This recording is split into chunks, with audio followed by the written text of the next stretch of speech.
Welcome back. Now, the electricity crisis is a headache for all South Africans, young learners especially. In recent days, we've reported on the findings that most grade 4 learners can't read for comprehension. In this climate, how can we expect to improve the situation when the lights are always off? To speak to us, we are joined by Professor Kathija Yassim from the University of Johannesburg Education Department. Thank you so much for your time, Prof. We do appreciate it. It is very worrying overall, given what this electricity crisis is doing to almost every aspect of our lives, but even more worrying when it comes to what it's doing to our education system and our learners. As I've mentioned in my introduction, we've just recently been told that grade 4s cannot read for comprehension, which is very worrying. Maybe just tell us how this kind of effect the load shedding is having on early childhood development. Thank you so much, Heidi, and good evening to you and to your viewers as well. So, of course, load shedding has become a major issue in South Africa, and it's really likely to get worse in the near future, particularly with this claim of a total grid collapse. Now, of course, the impact of load shedding is on all aspects of life, but more especially, there has been a lot of focus on the economic aspects and somehow or the other, the education aspects, which is just as important, has often been subdued in many ways. But the problem is multifaceted, and it's not only impacting teaching and learning, but it's also impacting very important life routines that are important for the growth and development, of children just in general.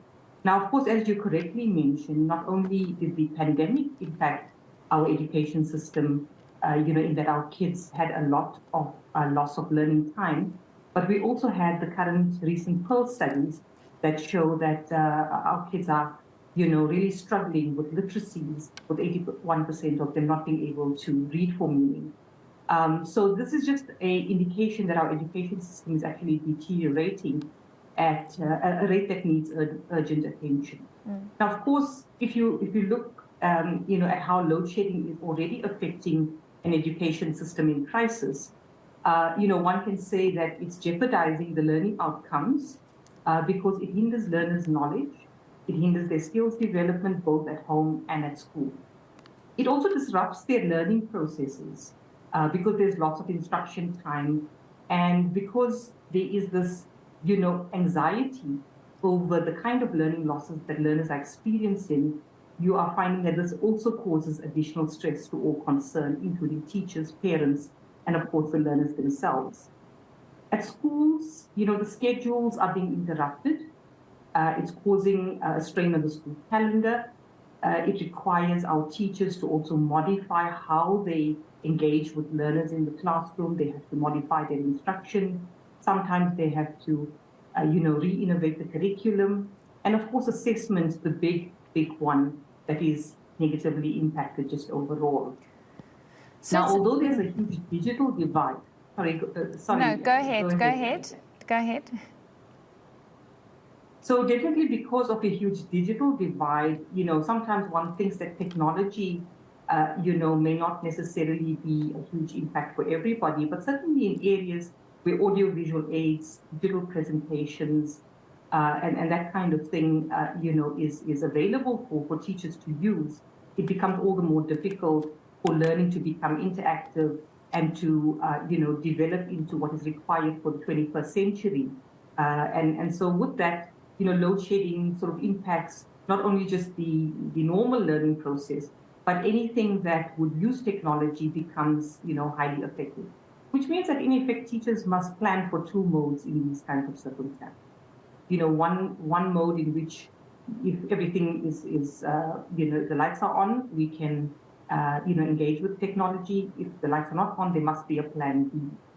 And then, of course, just generally assessments are really the big one. And with the DBE and others, particularly schools that are, reimagining their budgets and so on, their particular investment in technology is now being jeopardized.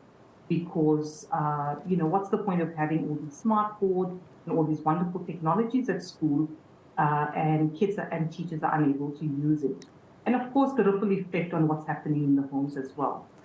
Certainly, and I think you raise an important point about, it's one thing to have all these devices and not being able to use them because of the current rolling blackouts that we are experiencing. But what about those schools and those communities that don't even have access to these devices? That obviously also puts them on the back foot. But I want to ask you about what the plan is moving forward, because we do know that there is currently a court ruling indicating that, for example, entities like schools should be exempt from load shedding, whereas the Department of Public Enterprises is planning to challenge that court ruling. But it is imperative for schools to be exempt, given what you are telling me and the massive impact it's having on teaching and learning, and how teachers are also not coping with the constant rolling blackouts. No, absolutely, Heidi. I think that it's an essential service. Education is an essential service, just like health and a lot of our essential services that we have in our countries. And so I think that the idea that we prioritize keeping the lights on in schools has to be high on the agenda, together with, really looking deeply into how to solve the issue of load shedding and the dependence on the grid. So I think at the end of the day, a lot of, people have to start making more efforts in doing so. So the one thing which is also important as we think about not only how to keep the lights on, but how to invest in our school infrastructures in terms of renewable energy that doesn't make it as dependent, on the grid. And also how to then start to begin processes that enable, schools to conscientize not only just the learners and the teachers, but also the community about energy conservation and how to use some of what we're experiencing, as a learning moment as well.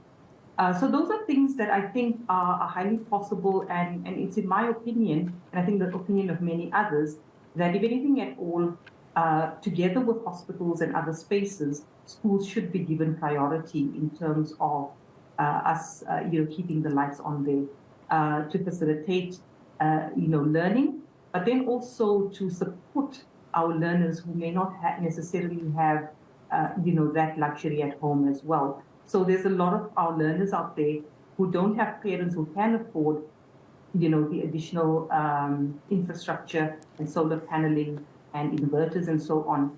And so with the loss at school, and a loss at home, and with where we are currently, you can imagine what the ripple effect is going to be. Certainly, and it's just, you speak about energy conservation, and just some areas just don't have the luxury of that. But thank you so much for your insights. We do appreciate it. That was Professor Kathija Yassim from the University of Johannesburg's Education Department. And I just hope government officials are watching this conversation to actually see how every single aspect of our lives are affected by this energy crisis. It's just